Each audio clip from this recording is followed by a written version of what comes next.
We're going shopping. 24 minutes. I can actually feel the excitement of allowing myself to buy a plant this morning. I totally get the impulse buy of just wanting to go out and buy some plants. You've got it in your head now that you want to go out and buy some plants for your house. You're not really sure what you're looking for, but just hop in the car and go for it. So today, just for you guys, I'm going shopping. I mean, someone's got to do it, you know, but we're going to go and buy some plants, and I'm going to show you just some tips and things to think about when you're looking for a plant, especially if you're just starting out. But the first tip I'm going to give you actually doesn't start in store. It starts here at home first. Before you go out, you just want to have a little bit of an idea of what you're looking for. Think of it like you're going out to buy grocery shopping. If you want to eat healthy, you need to have a little bit of a list and a little bit of an understanding of what you're buying beforehand. Otherwise, you'll just buy a whole lot of impulse stuff, probably a whole lot of junk food, and it's not the best or healthiest for you. So especially if you're brand new to plants, the first things you just want to double check at home is the space that those plants are going to be. Do you have a place in your house where you want to fill with plants? Is it dark or light? Is it near a window? Is it next to a wall? Does it have shelving? Is it big? Is it a small size space? Already that lighting and that space will tell you a lot about the types of plants that you want to buy. Obviously, if it's a dark corner, you need plants that are going to be more okay or more tolerant of a darker light. And if it's next to a window, you also want to just maybe figure out, is it north, south, east, or west facing? The sunlight that comes through that window will dictate a lot about the type of plant that you need to get. Second thing is quickly just try and do a bit of research and make a list. So based on the space in your house, have a look at YouTube videos, go Google, use AI, do whatever you need to do, and get a list of the certain types of plants that will be okay with that space. If you have a list, it'll stop you from impulse buying as much, and it'll help you really find the right one. And then finally, a little bit of advice for today, for me especially, have a budget. I really want this plant that I have been searching for a while. It's just a nice, beautiful green philodendron, but every time I see it, it's $60. I don't want to buy it for $60. I think it can come down, and maybe it will come down in 6 months. Anyway, long story short, have a budget. It'll just help you be more directive and more adamant about your plant purchases, and you won't just buy willy-nilly impulse. Now, there is one bonus tip. This is optional if you would like it, but grab yourself one of these. No, it's not a suitcase. I mean, it kind of is a suitcase. It's a suitcase for plants. No, it's a wheelable trolley. You don't need it, but I absolutely love it, because if you buy plants, you can sometimes get those boxes, those cardboard boxes that are free in the shops. They get all soggy and they don't hold the plant. And if you're going to grab a couple of plants, 2 or 3 or 4, then these things are so handy, handy, handy. I love this one. I'll leave a link to this one below if you want it. Otherwise, just look for carry case or trolley with handle. That's all you need to do. This one comes in all black. I love this color. I think it comes in pink or red or something like that. Okay, now we've done our research, now we've done a little bit of homework, let's go back to the shops. Okay, let's go for my favorite 3 words now. Let's go plant shopping. No, that's 4. Let's go shopping.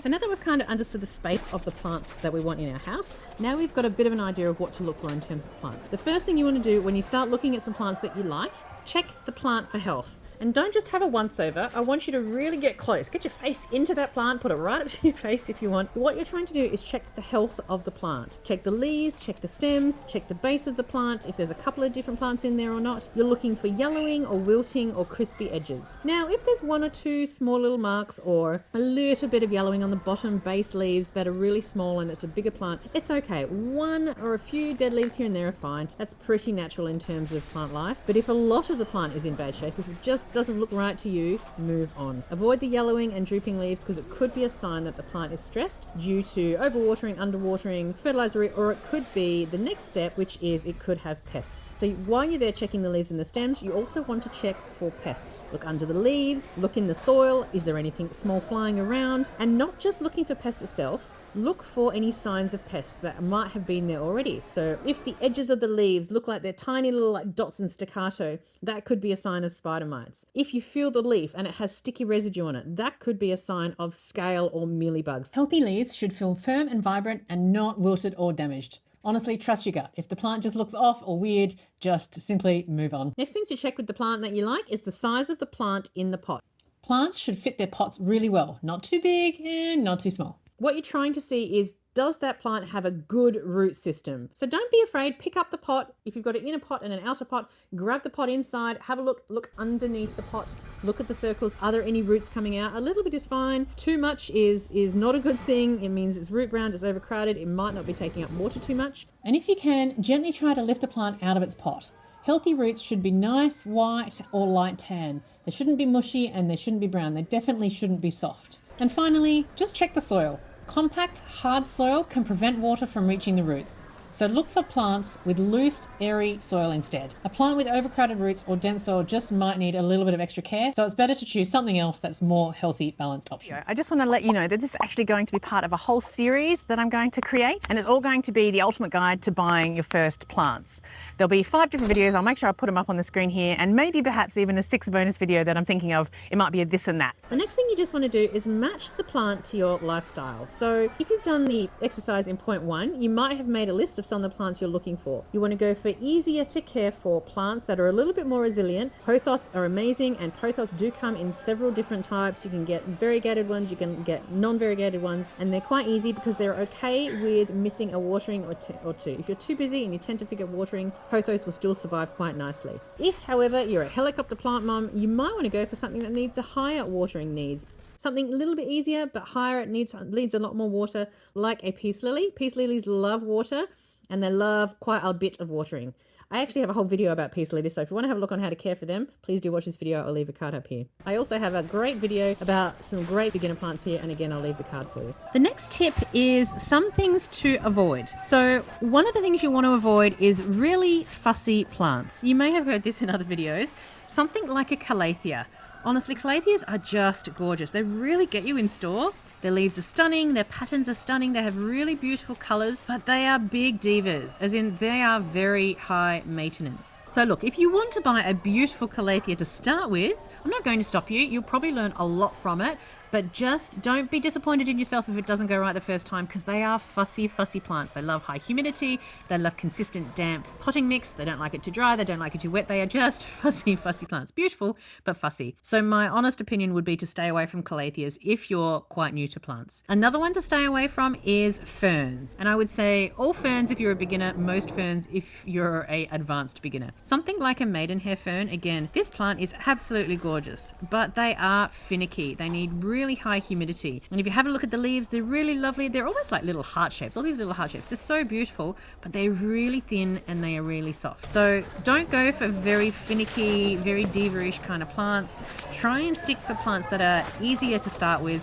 Again, look at beginner videos, or in general, pothos, philodendron, ZZ plants, snake plants, they're all just gorgeous plants. So try and get something that's a little bit more beginner friendly, because beginner friendly plants are more stable and can put up with a little bit of inconsistency here and there when you're getting used to learning about your first plants. So a pro tip, if you're just starting out with plants, especially to understand how much water a plant needs, check the thickness of the leaves. The thinness and the thickness, is thinness a word? The thinness and the thickness of the leaves. If the leaf is super fine, super thin, if the stem is super fine and super thin, it means that it's going to need lots and lots and lots of humidity and lots of water to help it stay strong and stable. So you're going to have to be watering very, very often. On the opposite side, if the plant has very thick leaves, something like a snake plant, cacti, or a succulent, they need watering a lot less because the plant holds a lot of water in those leaves. Thin leaves, thin stems mean lots of watering. Thick leaves, thick stems, thick roots need less watering, and there's a whole scale in between. Also remember, if you do like a succulent, they're not the easiest plants to start with. A lot of people think they're just simple. You just put it into some light and you just leave them. That's not quite true, but you do need to make sure they have bright light. You need to make sure you have a place in your home where succulents can sit in direct light, especially morning sunlight, for at least 3 or 4 hours. So make sure you get succulents and put them into a high light position, and don't forget to water them. You obviously don't water succulents or cacti as often as something like a philodendron or a monstera, but you still do need to water them. Succulents aren't the easiest in my mind for beginners. And then finally, another beginner trap to avoid is to buy really big plants. Now, don't get me wrong, big plants are absolutely gorgeous. You can find big plants in stores like fiddle leaf figs and huge peace lilies, and they just look stunning.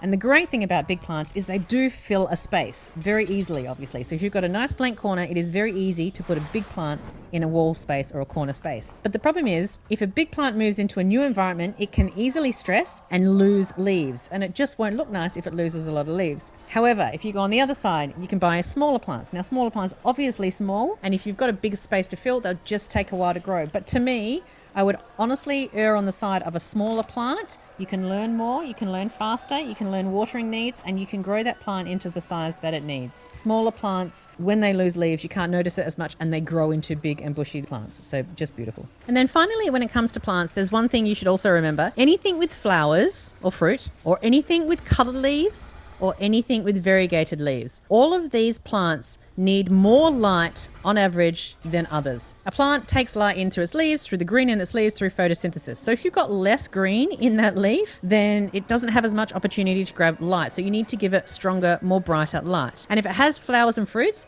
this takes a lot of energy from the plant. So again, the plant gets its energy from lighting, so you just need a lot of light. So I don't mind if you go for anything with flowers or something with a nice, beautiful colored leaves. That is easy, like a variegated pothos. But if you're really starting out, you want to go for something easier. So look for a fully green leaf, so that will help you and the plant get its energy better. Don't get me wrong, there's always exceptions, but you will get to know all of this as you move more into understanding plants. Just for now, start with something that is a nice, beautiful, thickerish kind of leaf. Go for dark green leaves, go for strong green leaves, go for a medium or smaller size plant, and make sure you get used to understanding those plants' needs to start with, and then move into the harder, more diva-ish plants.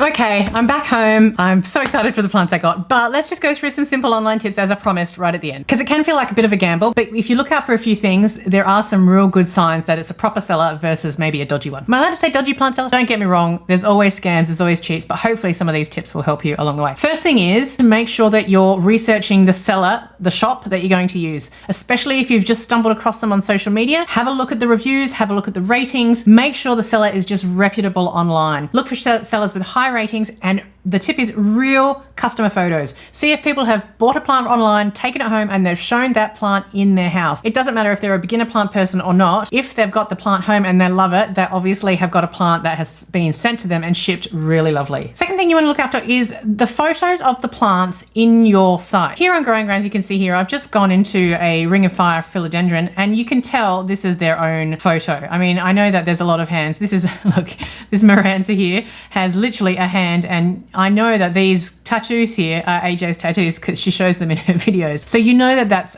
the actual plant that you're going to buy. It really frustrates me. I've seen a few plant sellers where they have one image at the front of the plant shop, the main image, and then when you click into that image, the actual plant you're going to buy is like half the size or a third of the size, and it's just too good to be true. So try and see if they've got proper photos and descriptions. Postage for plants is hugely important. If they're offering postage for free, for me, that's a bit of a weird alarm bell. Now, it might be just a great bargain, or they might be trying to get rid of clearance stock, but ultimately, especially in Australia, posting plants does cost money. And if you want to do it right, you've got to package up that plant quite healthily, quite strongly, because you don't want it to flop around and you don't want the stem to break in the box that they send it. So really good quality plant shops online in Australia especially have strong postage, and they post express. So you will be paying for postage. If you're not paying for postage, that's a big alarm bell for me. Next thing to look at is return policy. Usually you will find some kind of return policy down the base, or if you're just not sure and you really want to know, just send them a message on their social media or something like that. You'll be able to send them a message. Make sure you know what the return policy is in case the plant arrives damaged or not as described. Then finally, if you go online and you see a bargain that's too good to be true, it may not actually exist. I hate to say it. So just go with that picture, take it into a local nursery, take it into your big box store, take it to somewhere where they know a little bit about plants and ask about that plant. Is it a good bargain? Is it a good price? Is it too good to be true? If they are a good plant place, they will help you with plant care no matter where you're going to buy that plant from. Most people who work in the plant industry just want to help out people to get more plants, because ultimately,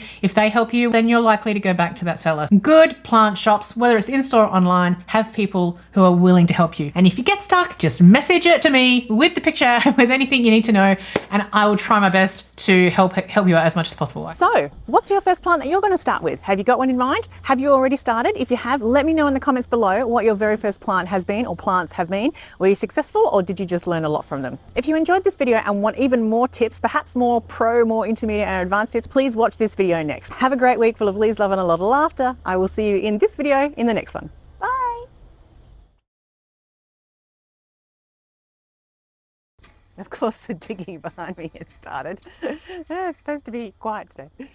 Can you hear that? It's so noisy, me trying to film. Maybe it was the wrong day to come. That's hilarious. It's weird, people watching you while you're videoing. I think all the Bunnings staff are asking me if I'm like legit or something.